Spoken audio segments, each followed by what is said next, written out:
तो हेलो दोस्तों, स्वागत है हमारे एक नई वीडियो में। तो आज हम बात करेंगे बिहार पेंशन पर बहुत बड़ा संकट मंडरा रहा है यहाँ पे। ठीक है, पेंशन वालों पे ही संकट मंडरा रहा है, क्योंकि अभी आप लोगों को पता होगा कि सरकारी नौकरी वाले हैं उनका पेमेंट नहीं रोका जा रहा है, या जो भी अन्य काम कर रहे हैं उसका पेमेंट नहीं रोका जा रहा है। लेकिन यहाँ पे पेंशन वालों का पेमेंट क्यों नहीं आ रहा है, अगर किसी को पता हो तो अभी कमेंट में बता दे। ठीक है, मैं यहाँ पे बता रहा हूँ। ठीक है, इनकी पेंशन अब नहीं आएगी। किन लोगों की पेंशन नहीं आएगी वो भी आगे वीडियो में जानेंगे।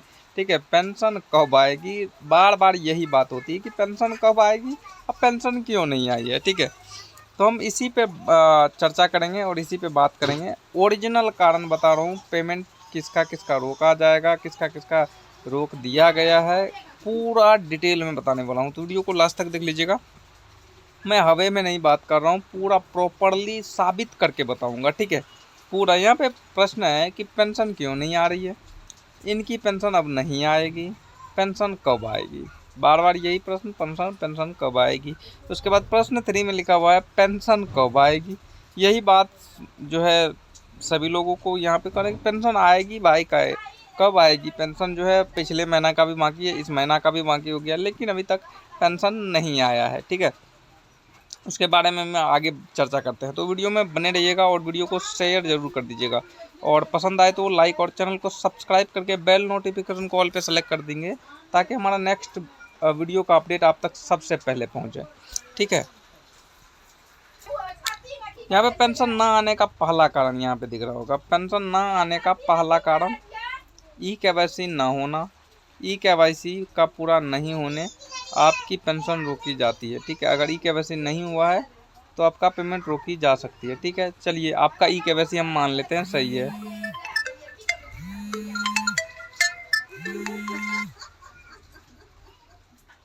हम मान लेते हैं कि आपका ई-केवाईसी कंप्लीट है, आपका ई-केवाईसी कंप्लीट है। ठीक है, ई-केवाईसी आपका कंप्लीट है। चलिए नेक्स्ट पेमेंट की ओर जाते हैं। तो नेक्स्ट में यहाँ पे लिखा हुआ है पेंशन ना आने का दूसरा कारण बैंक खाता में गड़बड़ी। ठीक है, खाता बंद होगा, या खाता आधार से लिंक नहीं होगा, या आईएफएससी कोड नहीं मिल रहा होगा, डीबीटी चालू नहीं होगा। ठीक है, मान लेते हैं ये भी आपका सही है। पेंशन क्यों नहीं आ रही है, मान लेते हैं ये भी आपका सही है, ये भी आप जो है आपका क्लियर है। आगे देख लेते हैं। आगे तीसरा कारण, पेंशन ना आने का तीसरा कारण सत्यापन अधूरा रहना। ठीक है, बायोमेट्रिक दिए, आपका जो है जीवन प्रमाणीकरण सर्टिफिकेट निकल गया, लेकिन वहाँ पे जो है आपका अधूरा ही रह गया, तो आपका फिर से चेक कर लेना है। सत्यापन अधूरा रहना। अब ये भी मान लेते हैं कि आपका सत्यापन भी हो चुका है, सत्यापन भी ओके है। ठीक है, सत्यापन भी कंप्लीट है, कोई अधूरापन नहीं है। तीसरा कारण में हम जाएंगे। तीसरा कारण पेंशन ना आने का चौथा कारण में नियमों में बदलाव। यह विशेष रूप से वृद्धा पेंशन से संबंधित है। इसके विषय में पहले मैंने एक वीडियो बनाया था। ठीक है, यहाँ पे मैं इसके जो है इसके विषय में हम बहुत सारे लगभग 4-5 वीडियो बना चुका हूँ, तो चैनल पे जाइएगा तो आपको मिल जाता है। ठीक है, तो इसके लिए हम वीडियो बना चुके हैं। ठीक है, नियम में बदलाव यह सिर्फ वृद्धा पेंशन है, लेकिन वृद्धा पेंशन वालों का ही नहीं, बल्कि वृद्धा पेंशन, विधवा पेंशन और विकलांगता पेंशन, तीनों के लिए ये नियम काम करता है। ठीक है, तीनों का पेमेंट रोका गया है। बहुत सारे वृद्धा पेंशन का पेमेंट रोका गया है, बहुत सारे विकलांग का, ऐसे करके किसी एक पे लागू नहीं हो रहा है। ठीक है, अब पांचवा कारण देखते हैं। प्रश्न 2, वो तो प्रश्न 1 का था। प्रश्न 2, किसकी पेंशन रोकी जाएगी। 3 प्रश्न हम बताए थे। पहला तो यहाँ पे किसकी पेंशन रोकी जाएगी, अब नहीं आएगी जिसकी पेंशन, उसके बारे में हम जान लेते हैं। किसकी पेमेंट अब नहीं आएगी,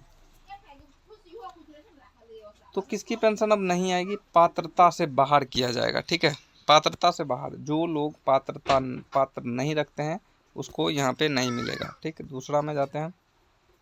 फर्जी दस्तावेज वाले, जो फर्जी दस्तावेज यानी आधार कार्ड सुधरवा के वगैरह वगैरह करवा के जो आपका पेमेंट ले रहा है, आपका हुआ है 40 साल, आप 60 साल का पेमेंट ले रहे हैं। ठीक है, तो आपका पेमेंट रोक दिया जाएगा। ठीक है, और यहाँ पे डबल पेंशन लेने वाले के कोई क्या होता है कि कुछ तकनीकी गड़बड़ी के कारण जो है डबल पेमेंट किसी के अकाउंट में हर हमेशा आता है। ठीक है, हमेशा जो है डबल पेमेंट आ रहा है, तो सरकार जो है अच्छे से एनालिसिस करके बढ़िया से वेरिफिकेशन कर रही है इस बार, सम्राट चौधरी जी के सरकार में, ठीक है। यहाँ पे डबल पेंशन वाले का भी पेमेंट दोनों रोक दिया जाएगा, ठीक है, बिल्कुल दोनों रोक दिया जाएगा, एक भी नहीं मिलेगा, ठीक है। उसके बाद प्रश्न 2, किसकी पेंशन अब नहीं आएगी? मृतक पेंशन, जो आदमी का मृत्यु हो चुका है। जैसे मान लीजिए पिछले साल आपने जो है जीवन प्रमाणीकरण किया था, उसी टाइम लगभग क्या कहते हैं, जीवन प्रमाणीकरण करवाने के बाद 1 महीना बाद आपकी डेथ हो चुकी है, ठीक है, 1 महीना बाद आपका डेथ हो गया हो, तो आपका 1 साल का पेमेंट आ गया आपके अकाउंट में, लेकिन अब आपकी पेमेंट नहीं आएगी क्योंकि इस बार जीवन प्रमाणीकरण आप नहीं करवाए हैं, तो इस बार आपकी पेमेंट रोकी जाएगी, ये जाहिर सी बात है, ठीक है।